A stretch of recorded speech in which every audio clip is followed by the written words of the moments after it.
My name is Bismark Somuah on the program Echoes of Grace.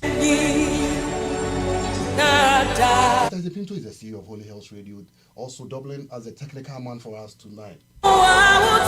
Streaming live from Reynoldsburg, Ohio. What a great weather today.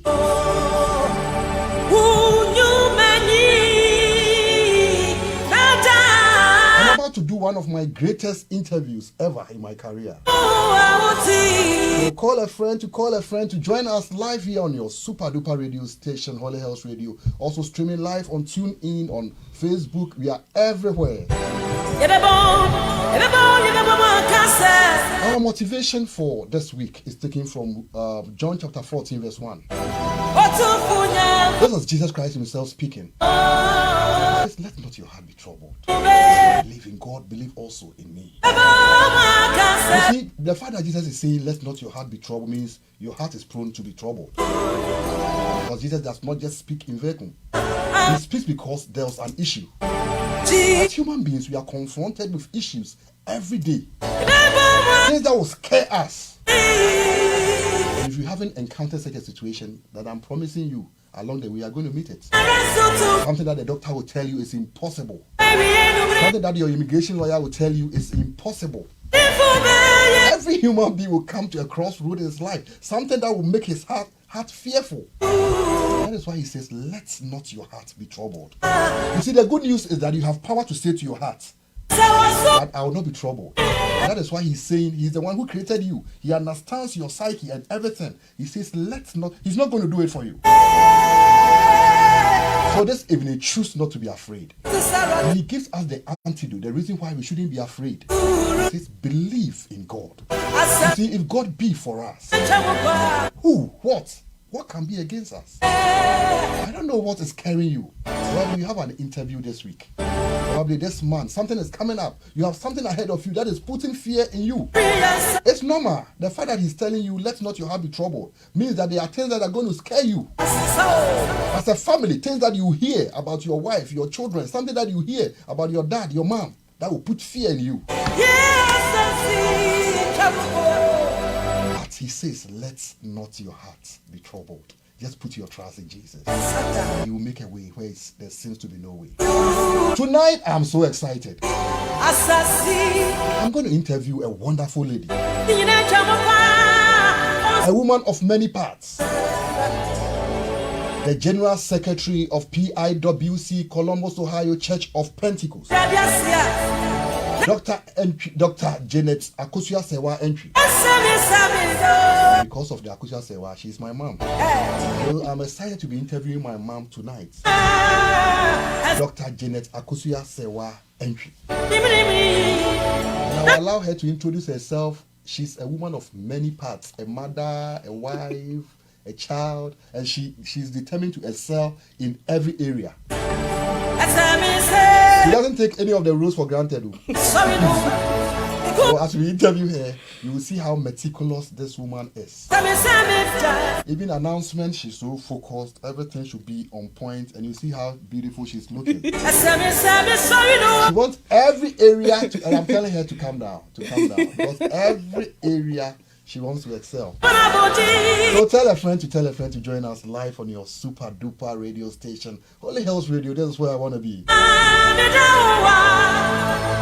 Mama, welcome. Thank you.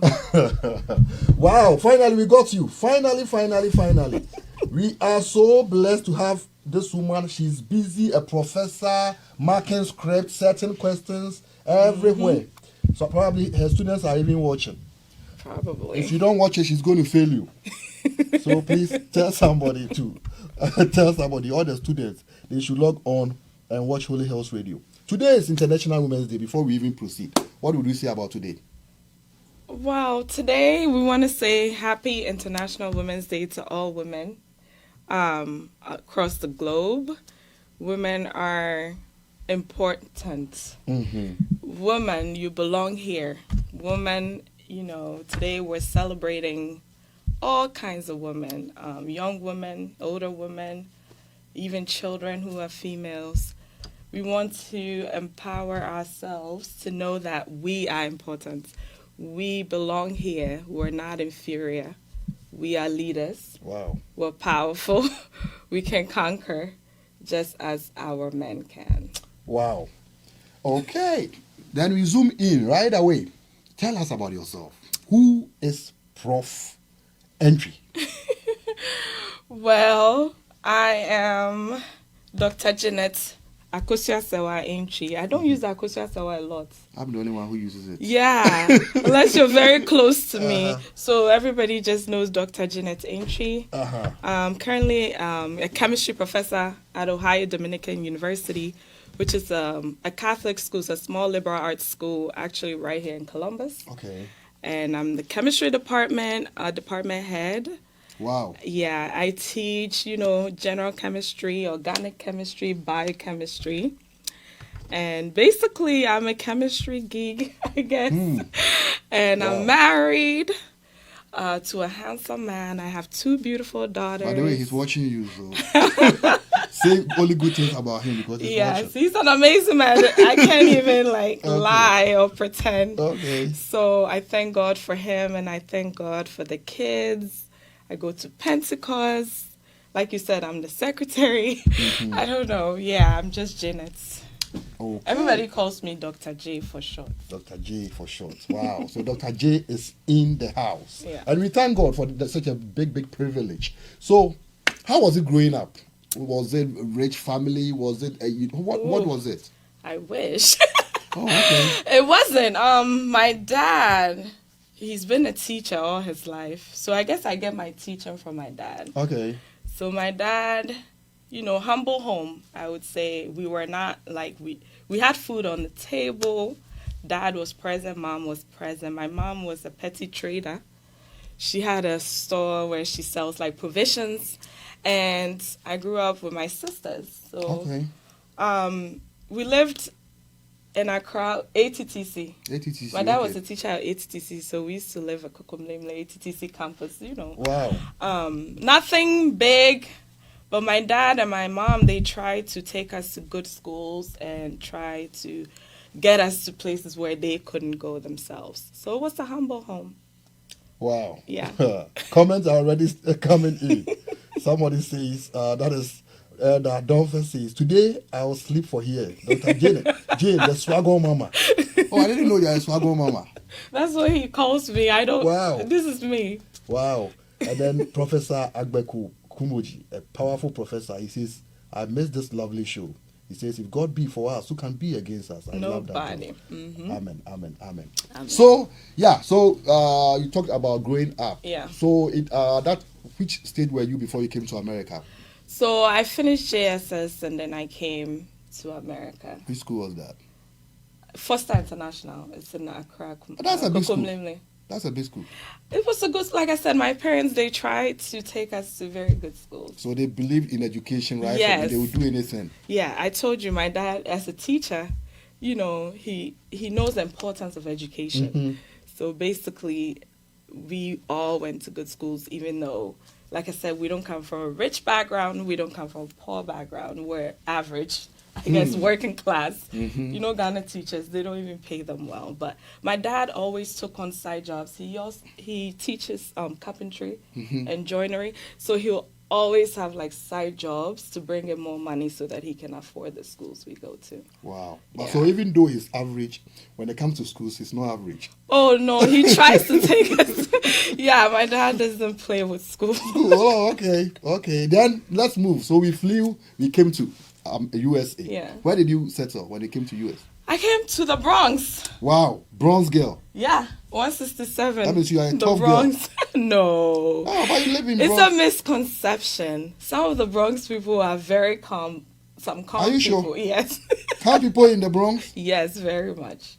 Because, everything is it's fast paced. You have to kind of work fast and move fast, but you can be calm in the Bronx. Okay.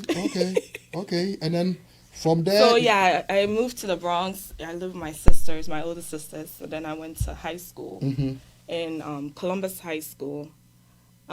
So that's where I finished my high school. And then I went to upstate New York to get my first degree. Okay. So I went to Binghamton University to get my first degree.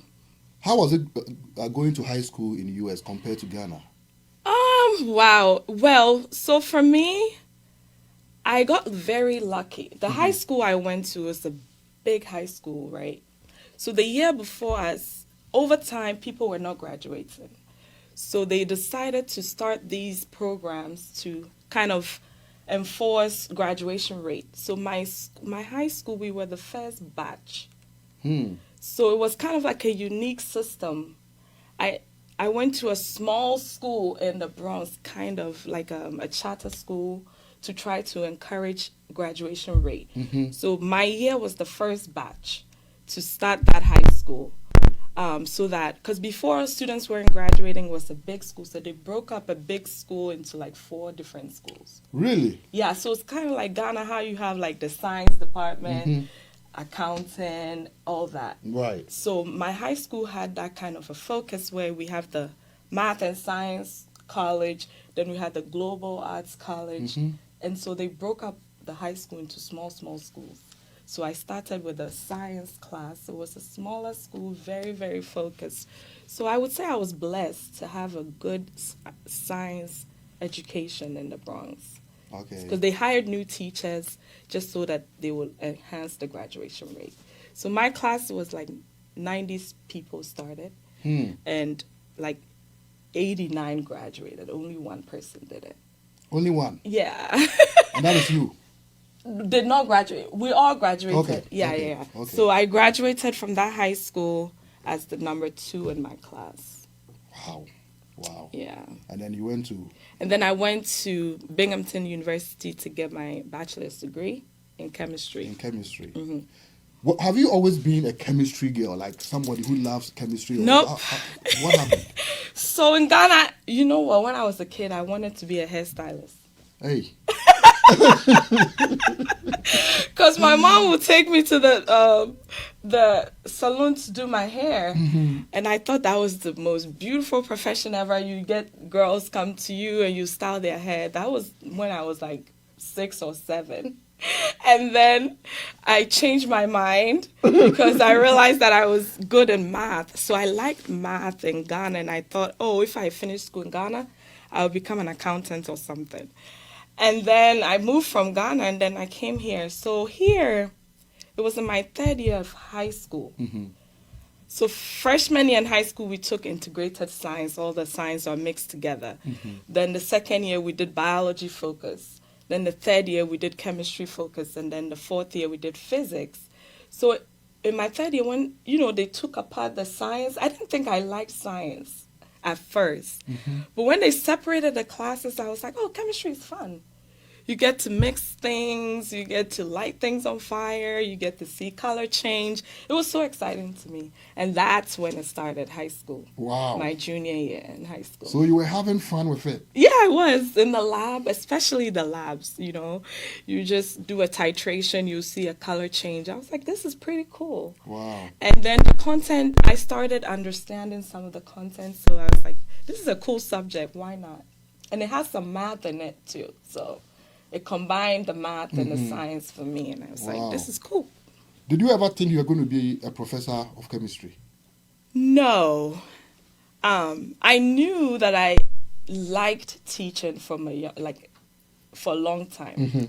So over time, I was debating going to pharmacy school to be a pharmacist, or my second option was to be a professor.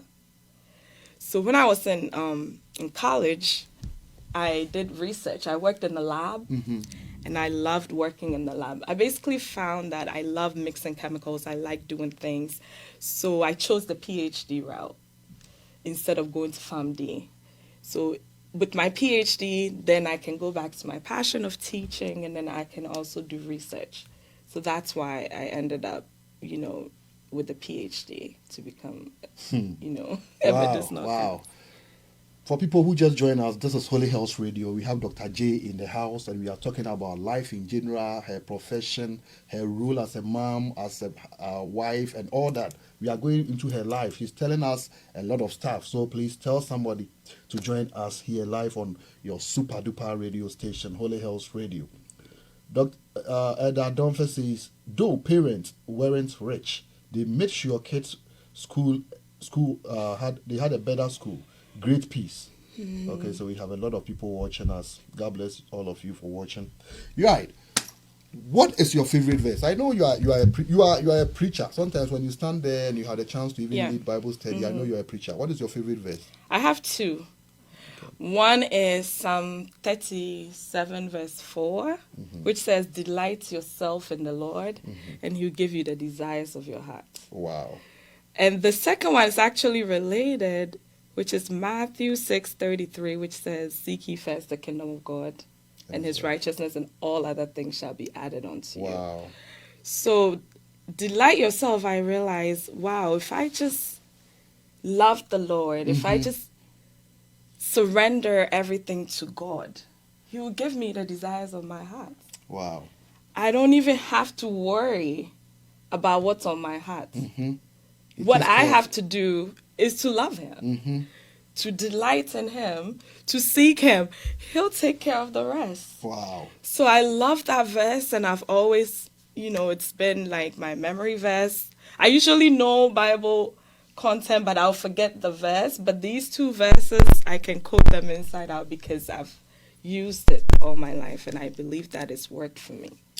Wow. How do you combine, I know you're a woman of faith, how do you combine faith and science? Because, you believe in science. Yeah, I do. You believe in faith. How does the two combine? In fact, doing science makes me have more faith in God. Really? Because there's a lot that science cannot answer. Okay. Science is basically trying to understand what already exists. Like even the human body, right? Cancer, cells, they were already there, right? And then they become cancerous. Then human beings go back into the body to try to understand what is a cancerous cell versus what is a healthy cell. So somebody must have put it together. Somebody must have designed it. When we learn about reproductive, it already exists. You're just discovering. We're learning about it. We're trying to make meaning of it. We're trying to find scientific explanation for things, because once we do that, then we can try to solve problems when problems arise. But doing science actually does not deter me from God. It actually makes me love God more. It lets me know that, and there's a lot we can answer as scientists. I do drug discovery. There are some drugs on the market, we don't even know how they work. We just know that they work. We don't know if it binds to this cell, if it inhibits this enzyme, or if it promotes this receptor. We don't know, but it works. So there's a lot that the scientific community, we spend hours and money in research trying to understand nature and things. Right, and here I'm playing the devil's advocate in the sense of I'm trying to ask you questions where science wants to make logic out of everything. They want everything to make sense. Right. So when you come into your faith and some things do not make sense, how are you able to accept it? Yeah, even the theory of evolution versus creation. There are some people think that we're here because of evolution. And then there's the creation theory. Sometimes, when we get to those evolution and creation theories, for example, they have facts. We came from an ape and all of these things. But to me, it doesn't make sense. Like my type of science, like chemistry, right? When you have 1 mole of something and 1 mole of something, they can add up and create something else. But a lot of the science, that the theory of evolution, for example, they have the data to support it. But as a chemist, unless I test it out, unless I reproduce it, unless I try it, I don't believe in it. So I always come back to creation because, to me, it makes sense that something that is bigger, someone created everything that we see. So there's no question in my mind whether or not it's the creation theory or the evolution theory. Other scientists can believe what they want to believe, but I believe in the creation theory because that is more valid to me than evolution or other things, you know. So for me, faith doesn't make sense, but faith has evidence to support it also. Faith has evidence? Yeah. And how do you say that? How is that possible? Because we can tell that creation, the seas, the trees, everything. They come from themselves. Right. So we see them, and so we believe in them, that it was created. Wow. Yeah. Wow. So now you decide that you are going to do your masters. You are going from after your first degree. Mm-hmm. How did you choose your school? How did you choose your major and everything? My first, like going from high school to... No, from your first degree to your... To the PhD. Mm-hmm. Okay, so like I said, when I was in undergrad, I majored in chemistry. And then, you know, when you choose a major, you have to convince yourself what you're going to do with this. So you can be good at it, but you want it to be useful. So I was debating, I love chemistry. What can I do with it? So then you have to basically do an internship, try out a few career options to decide what you really love. Right. So when I majored in chemistry, I did internship. I went to California for 10 weeks to do research in a lab where we learn drug discovery, how to synthesize a compound. For example, how do you make aspirin? Or how do you make Tylenol? Or any other drug for that matter. That kind of chemistry is called synthetic organic chemistry, where you put building blocks together and you make a drug that is active. So that was very interesting to me. I was debating about, you know, like I said, pharmacy school or research. And then I always was like, I love the research part, the answering questions, the doing experiment. So then I decided to go and get my PhD, and I was looking for good pharmacy schools in America. And Ohio State is number 5, top 5. Well, 5, okay. Yeah, pharmacy school in the whole of America. So then I applied to a competitive program, and God being so good, I got admitted. So that's how I moved to Ohio. To Ohio? Yeah. Otherwise, you would not have seen you. Nope. That would have been a tragedy. Yep. Did your parents ever try to interfere in your choice of your degrees and stuff like that? Very good question. Actually, my parents, they have, I don't know, I feel like my parents' parenting skill is the best. Okay. Because they trust us. They advise us, but they trust that we will make solid decision for ourselves. Because at the end of the day, it's my career, right? So because I was hardworking, because I was determined and committed, my dad knew that, whatever she puts her mind to, she's going to be successful at it. Because I can see her dedication, I can see her commitment, I can see her grades, her hard work. So why force her? Or why decide for somebody like this? Like, I don't tell her to study before she studies. She studies. She gets her grades. So my dad, he said, whatever you want to do, I'll support you. Wow. Yeah. So they never at any time, like most some Ghanaian parents would do, I want you to be a doctor, I want you to be this. My sister actually did that. Your sister did that to you? My older sister, the one I follow directly. She's watching you. My sister Grace. Hi, Grace. Grace is like, you're smart, go and be a medical doctor. I said, thank you very much. It sounds great. I'll try it and see if I like it. So I actually did. In high school, I actually did a shadow of a doctor's in medical school to see, is this where I want to be? So for me, I like to see it for myself. Especially when it comes to my career. I want to know if this is something I want to commit to. So I did a shadowing of doctors, and those doctors were telling me how long they have to be when they are doing the residency and the commitment it takes and what they do. It basically did not resonate with me. I knew right away I don't like the hospital. Like, I can spend 20 hours in a classroom, but when I go to the hospital, I just want to leave. Wow. I don't like the hospital setting. It's depressing for me. So I knew I just didn't want to spend my life in the hospital. So then I told my sister, listen, it's a great advice, but look, I tried it out and I don't like it. She also didn't push it. Oh, okay. And she, Because Grace is watching you, so she's going to fight you. Yeah, she won't. She knows. Okay. We've had this conversation before. So, but then she just advised me, but she knew that at the end of the day, I'm going to do what I want to do. Mm-hmm. And she also trusted me. So it was just like a suggestion, but then she supported me when I made my decision to go to PhD. She was like, go for it. Was money ever a factor in your decision making? Did you consider? Well, to some extent, because if I went to medical school, I would have had to take loans to go to medical school. Mm-hmm. PhD is sponsored. You don't have to pay to go to PhD. Mm-hmm. In fact, they'll pay you to be a TA. They'll give you insurance. They'll give you a stipend to go and do a PhD in science.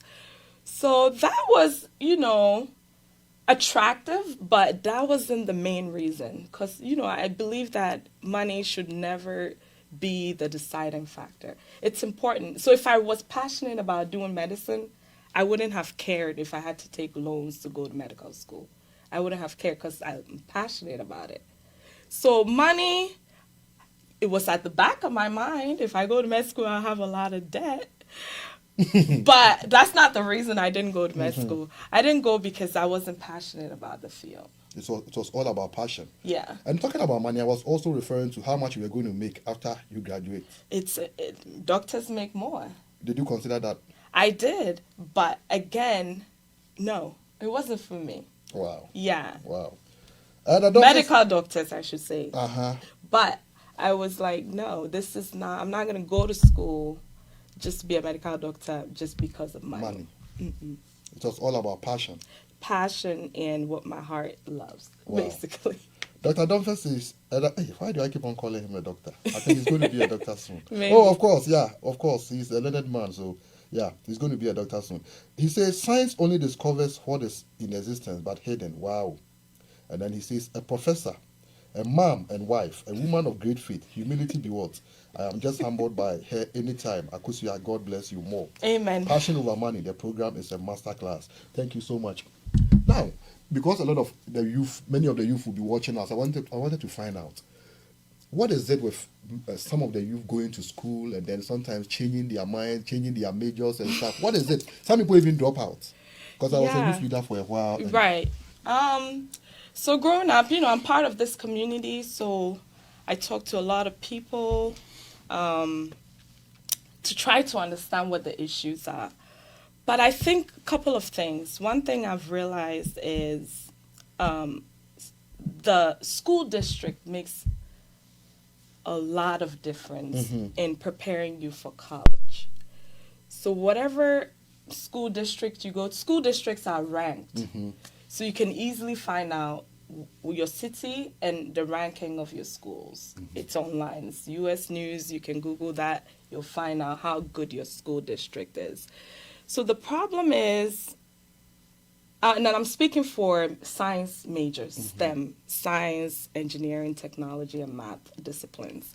The problem is that in poor schools, or I guess low-income area schools, we don't find good high school teachers to go there. People don't want to teach in high-need areas.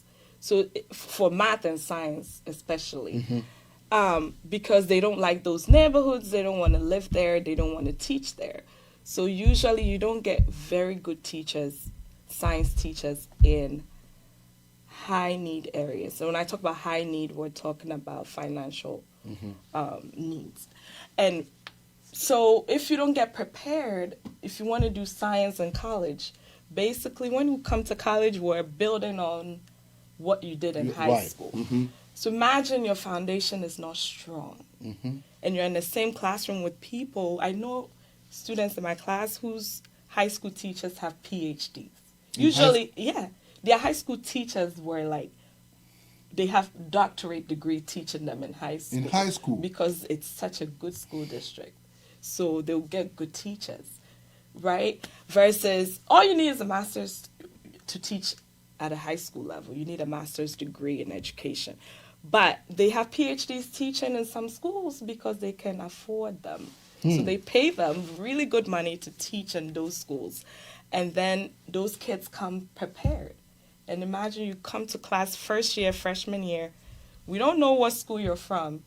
Your professor's teaching. They don't even care. We don't care. The professors, we don't know.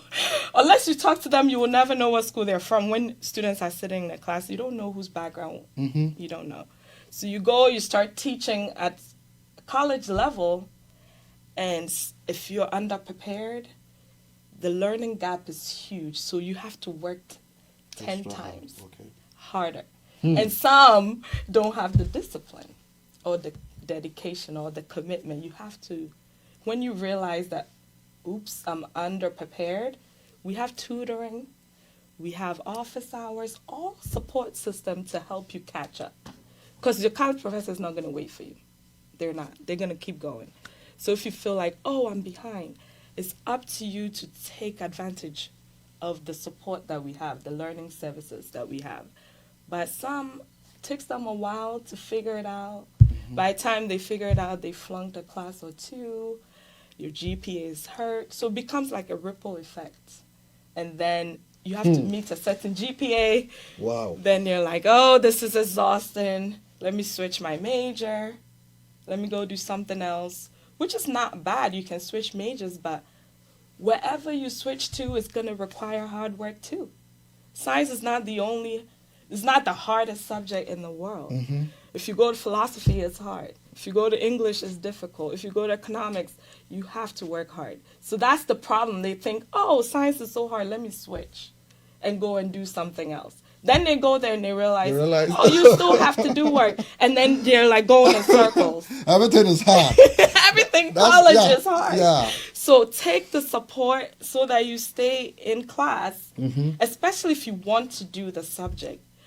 It's not easy anywhere. No subject in college is easy. But talking about people coming from good schools, Yeah. Bronx, the school that you went to was not that good. Remember I told you it wasn't. Bronx usually is not a good school district.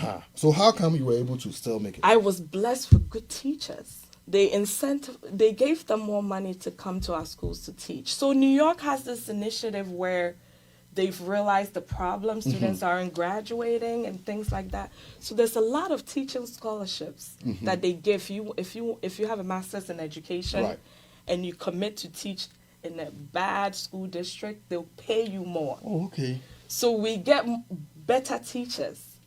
And it's spreading now to different areas, but New York, it was a big problem. So I went in at the right time. Remember I told you my class is like the first graduating class, new sets of teachers. They hired new good teachers who were from like Columbia University schools, NYU's, because they give them a bonus to go and teach in a high needs school. Wow. So I was blessed with great teachers. Super blessed. Yeah. So it doesn't matter what school district you're in. If you get really, really good teachers, sometimes they're the answer. But the thing about it is that when you're in high needs schools, the teachers don't want to go there. Wow. So you don't sometimes get good teachers. But if you go to like a good school district, you are guaranteed good teachers because the teachers who go there, they choose them.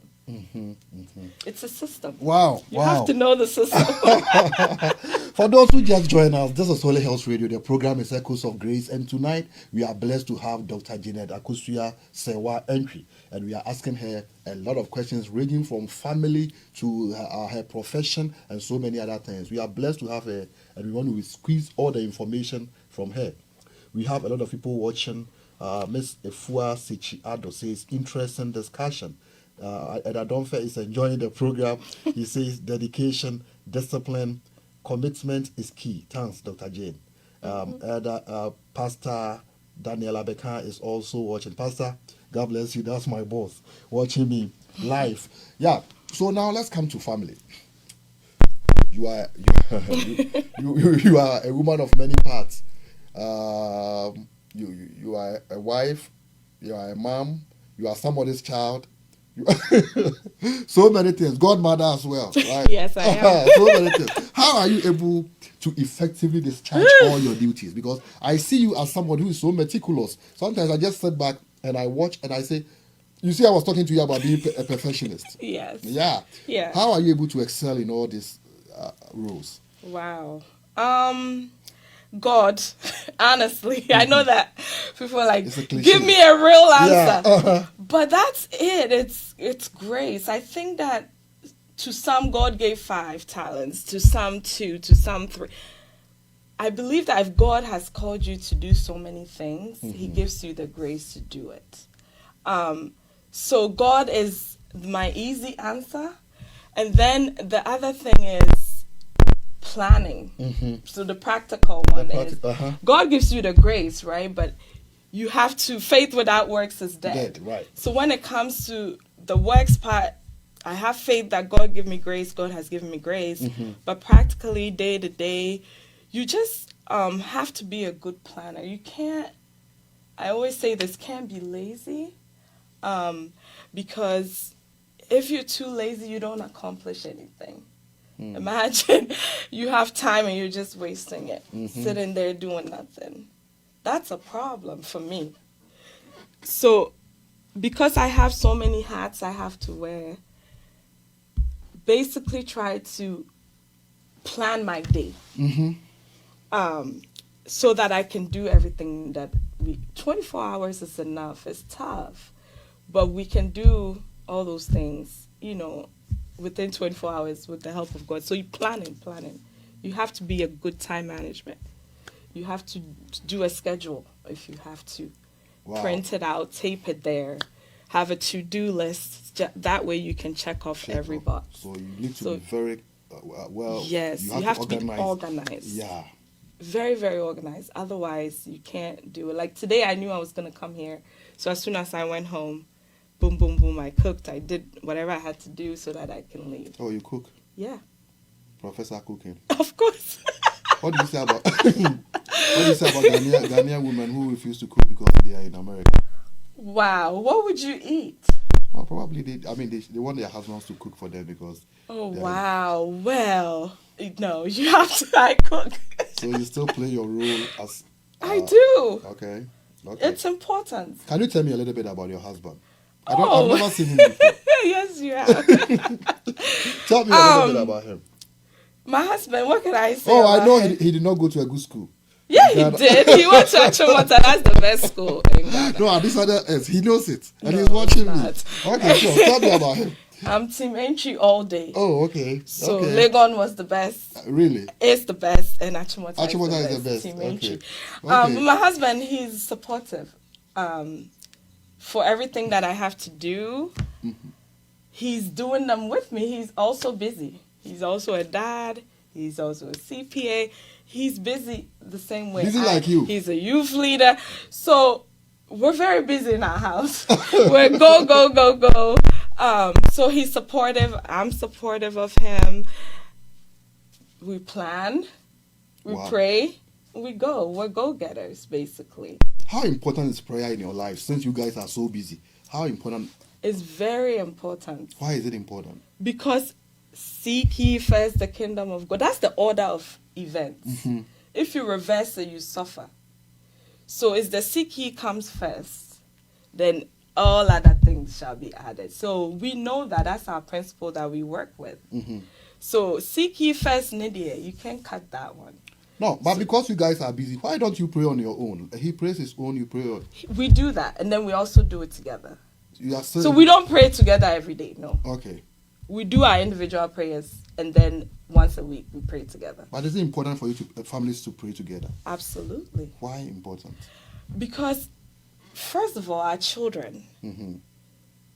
Children learn from what they see. Okay. For me, I learned from my dad. He didn't talk much. My dad doesn't talk much. Action man. That's it. So watching my parents, I picked up what I need to pick up. They don't have to say much, although my mom tries to talk a lot. But your dad was so our kids were people of faith. If they never see you practice your faith, I mean, it doesn't add up. So the kids have to see us practice our faith, which is praying. So we pray, before she goes to bed, we'll hold hands, we'll pray. We'll say, Lisa, say a prayer. She'll say a prayer and she goes to bed. Daddy will pray today. Mommy will pray today. They have to see it. Otherwise, what are you doing? Mm-hmm. So because we live by example, if you just preach and preach and preach and they don't see anything. So it's important for us as a family. Wow. Because our kids are watching. Wow. And plus, we want them to, we pray that they'll join in the faith because our faith is important to us. You are a very determined woman. So being a woman, being a scientist, being, let me put it, an immigrant. Yes. And being in a school to teach with accent. Mm-hmm. How are you able to do it? Don't they sometimes, doesn't all these things work against you? Oh, no. Or when you are teaching them, they are able to understand your accent. It's only when it's after that they don't. They may not understand the chemistry, but sometimes, no. Honestly, I think that I've been here for a while, so I try to learn the accent and try to pronounce words so that the students will understand. It's a lot of big words in chemistry. So I try to learn the accent just because it makes you an effective communicator. So if you're communicating, they can understand. It makes it harder. So by God's grace, being here for some time, I've been able to pick up a few things to change my mother tongue a little bit. So when you go luckily, communication is never an issue in my classroom. But being an immigrant, of course, there's challenges sometimes. You know, my colleagues can be talking about something that they used to do as children, especially when we're having a casual conversation. They'll say something about some baseball league or something that I'm not aware of. I'm like, what are they talking about? What's that? And then they'll say, you don't know what that is? I'm like, no, remember I didn't grow up here. Oh, that's right. And then they'll explain it. So there's a lot of childhood things like, you know, I didn't go to middle school here. I didn't go to elementary yet. None of that. So there's a lot of the jokes and some stuff they talk about. But sometimes I feel lost, but I'll say, okay. But that doesn't hurt my career, so fine. I just keep going. I don't know it. I'm not going to go back and learn everything that I missed when I wasn't in America. It's fine. I mean, there are challenges, but it's not a big deal. You just have to be confident in who you are. Right. Self-confidence, you know, is key. When you're timid, you know, people will take advantage of you. People push over you, but by God's grace, I have confidence in the Lord. So I'm not like a timid person because I'm an immigrant. No. I'm not shy because I'm a woman. Right. No. I always tell myself that if I have accent, you also have accent to me. Exactly. So you have to accept me the same way I'm accepting you. That's what I always tell people. That's the confidence you need. If you don't have that, then you'll never speak. Because this accent, you don't lose it. No matter how hard you try. Once you got it, you got it. I'm like, you need to be proud of it's it. been so long, I can't lose it. So if you're worried about that, I'm afraid you can't go anywhere. Yeah. But people appreciate, you know, uniqueness. Yeah. Or diversity. Yeah. Because if I'm not there, it's not diverse. Right. It's the same. Right. And you have to accept me. Yes. I mean, you don't have a choice. Diversity That's what I believe in. is important. Yeah. So whatever you are, you bring diversity to the team. So embrace it. How is the respect from the student themselves, seeing an African woman? Oh my goodness. Being an African woman and being their professor and marking their papers. Oh my goodness. Have you had an incident where someone was very disrespectful? Not disrespectful at all. Okay. I don't get blatant disrespect. No. It's a lot of respect in the classroom.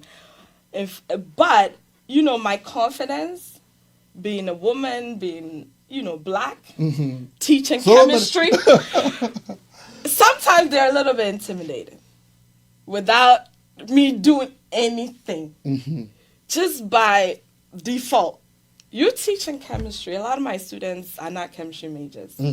They are bio majors and other things. And they come to your class and you're teaching chemistry. And, you know, chemistry has a, you know, notorious stigma. It's hard, you know. So when they see like a female young person teaching chemistry the way I do, they sometimes get a little bit intimidated. But then after they get to know me, they realize, oh, she's actually human. Yeah. She's normal. You can They used talk to think to you her. were probably a robot. You've been programmed. Especially the first years, because they don't know you. They just came to college, and you're in the classroom, go, and they're like, "Oh my God, I can't." And they think talk you're to some her. small girl. Yeah, They think you're probably 20 years. Probably. And then after the first semester, and they get to know you outside of the classroom, then they're like, "Oh, she's actually pretty approachable." But I guess in class, I'm so, how I approach things, very serious. So I'm into my stuff in class. And then, outside class, when I talk to them, they're like, oh, you're actually personable. You're actually approachable. Nice. And so there's no disrespect. It's very warm reception from my students. They love me. Wow. We'll be wrapping up in a few minutes. Ifuasichi Ado says, I joined a little bit later. Sometimes I think it's advisable for parents to know the strength of their children and, if possible, advise them in the choice of their careers. And even though I can say that I advise my daughter as to what she should do in college.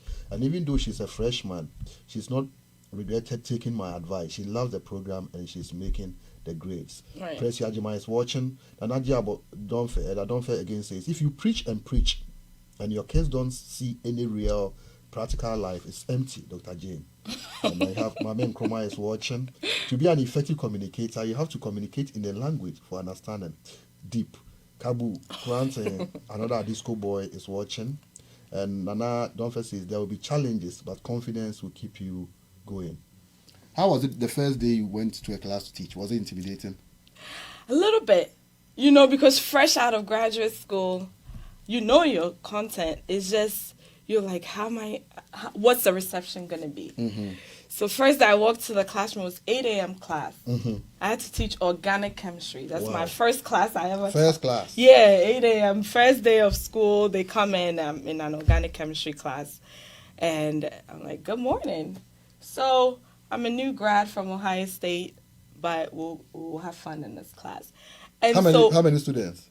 There were like 20. My school is a very small school, so there were like 29 students in that class.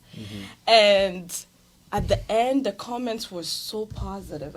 Apparently, new grads, they weren't expecting me to be that organized. Like I would make my lecture notes, post it, go to class ready to teach, and all that. So the comments blew up. So it was all over the place, and they were talking about, how surprised they are that I just got out of graduate school, and it's like I'm acting like I've been teaching for 10 years or something. So I think it was intimidating at first, but I realized that it's no big deal. It's just like, think about it as you're standing in front of church and singing, or by God's grace, I had that confidence from church right. Standing in front of people.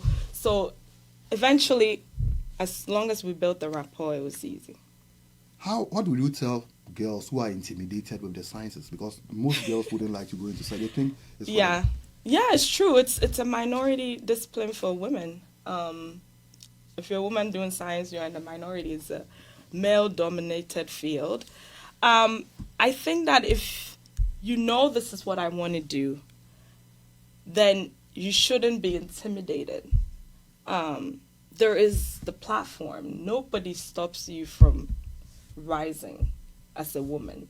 Thank God. Now there's equality. It's not 100%, but it's way better than it was many years ago. So if you're a woman in science, in fact, there's so much support. Actually, there's scholarships just for women in science. Really? Oh, yeah. There's a lot of applications just for women in science because it's a minority field, so they're trying to encourage more people to do it. So like I said, you can go to school for free, actually, if you want to pursue science. And you're good at it. You have the grades. You get the scholarships. There's so many grants out there for women in science. So don't be afraid. If this is what you want to do, go for it. Go for it. Don't be afraid. Wow. And then also for the girls also, how were you able to keep your focus on your studies? Because girls get distracted with relationship stuff. How were you able to keep your focus? How was it? Well, I didn't get into relationships for a long time. So that helped, right? Because I was determined, and you're right. I had a lot of mentors in my life also. Okay. So they pretty much helped me to stay focused, I would say. So from my teenage years, my pastor in New York, Pastor George, shout out, and his wife, I'll send this to them so they can watch it. They basically, and my other pastor, Reverend Joseph Pinsel, and his wife, they really supported me. I had mentors. They advised me. All this relationship stuff, they told me why not. Okay. It's not like, don't do it, don't take a boyfriend. No. They didn't do that. They were like, well, you have a goal, you have a target, you want to be this, and that. It's up to you. Right now, you're 17. If you get into a relationship, where are you going with that? There's time for everything. And you'll be distracted. There's time for everything. So this time is for you to work on yourself. If you're a girl, learn how to cook, learn how to clean. That's the time. Learn how to sew, learn how to do a wig. You're wasting time if you're 17 and you're in a relationship. What are you doing? So when the guys came, what did you tell them? Well, I wasn't interested. You told them bluntly. Yeah, I was. You can't find me, actually. So You were mean. I was busy. I was in church. If I'm not in church, I'm home. If I'm not home, I'm in classroom. So where will you find me? You didn't go to parties? No. Really? Yeah. And at church, didn't the guys see you? I guess I was too serious. You were too serious, so they were I scared. was too serious. So, the church boys, they're like, don't go there. So that means Mr. Antwi is a very bold guy. Oh, very. Super confident. So all the guys were scared when you were growing up. So when I was in New York, I don't know, the church boys. Ohio guys too were also scared of you. So my husband caught me early. Okay. So he's a quick guy. He's a quick, sharp guy. He's learning from these other guys. No, he's a So I guess when I was young, the church boys, that's where you find me, in church or in the classroom. And you were in the choir too? Yes, I was in the choir. And what were the choir guys doing? Actually, most of the choir guys were older. Okay. Like, grown men. Okay. So I was one of the younger people in the choir at that time. So yeah, you wouldn't find me. So it helped me. It's not like I'm very friendly. I can talk to guys. We'll talk, but that's where it ends, the conversation. If they try to go beyond that, you cut them off. Yeah. And you were so rude and blunt. I was not rude. So how did you? Because some girls don't know how to just put people off. They feel like, I'm going to hurt this guy. No. I don't want to be in the bad books of this guy. So how were you? You just told them? No, it's like, honestly, for me. Oh, but you just frown your face. So no, that's not the way to do it. The thing is, you have to position yourself. If you command some respect, a lot of let me tell you, when you were 18 and those 18-year-old boys that approach us, those boys, they know who to approach and who not to. Trust me, they do. The 18-year-olds and the 19-year-olds. If you put yourself in a certain category, they will not approach you. So, or if they do, they'll come from a friendly side. So it's not a matter of you're frowning your face. You just have to, as the lady, position yourself so that not anybody can be approaching you anyhow. But if they are bold enough at 19 to come to you at age 19 or 18 or whatever, if you know who you are, you know what you want, you say, I'm not interested. Simple. But Mr. Antwi was still able to approach you. Mr. Antwi met me, I was done with my bachelor's degree. So at that time, I was a little bit matured. Yeah. So at that time... You wasn't scared? No. Oh, okay. Okay. He wasn't scared. That man is great too. Somebody says, Nanaya is quick. He's a quick guy. Bold. Great Black Panther. Brother, I see you. Oh, your husband is here. Oh, we are in trouble. He said, your husband is here. He says, Nanaji Abodonse, Black Panther. Hey, Mr. Antwi, please call us before we leave this show. We want you to tell us something about your wife. The number is 614-555-577. No, this man won't call. You know he won't call. No, he won't call. So let me not even give him the number. Yes. So, what advice would you give to the youth in life in general about focus, about everything, about excelling? But don't advise them on how to be a perfectionist. Like you. Let them, just advise them on general stuff. Oh, I have fun too. I'm Really? not work. I do. Do you have fun? Yes. You watch movies? No, not now. Did you come and watch Turnover? No. Or have you watched it? I have on YouTube. Oh, okay. Yeah, I have on cool. YouTube. So You like yeah, it? and I do. I love it. Thank you. It was very well done. Thank you. Good job. The to next the time production. next time Feature me. What I'll tell the young people first, honestly, be sold out for God. That's the security. That's what I was saying. If you are hidden in God, nobody will be approaching you with a lot of the garbage. There's some glory around you. Let me tell you It's about true. God. That one is true. If you are hidden in God, people are afraid. Yeah. God will hide you to when is the right time He will release you. Like the way He released me and my husband found me. Yeah. That was the right time. Yeah. And then He gives your husband some boldness. Yes, He gives the right guy the boldness to Yeah. approach you. So weeds out a lot of temptations, a lot of trouble. Yeah. It does. Unnecessary. Because I gave my life to Christ when I was a teenager, when I was 17. So I hid in Christ, did the hiding for me. So, young person, if you don't know Jesus, give your life to Jesus. I am telling you to make a difference in your life.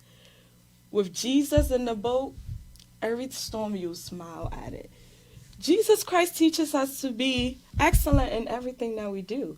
So that's where my goal comes from. Because as a child of God, I cannot be average. As a child of God, I cannot be the bottom. That's why I always, because I'm a child of the Most High. So I have to represent God very well. Right. Because I'm His ambassador. So it starts from giving your life to Christ, the seek ye first. When Christ takes over your heart, He will direct your path. When it comes to career, He will direct you because you pray about it. God will direct you. When it comes to marriage, pray about it. God will do the work. You don't go and be fighting guys and trying so hard. At the right time, the right person will find you. But let me be, I'm about to wrap up. See, this interview, we should have part two. Because I'm enjoying it so much that my time is up.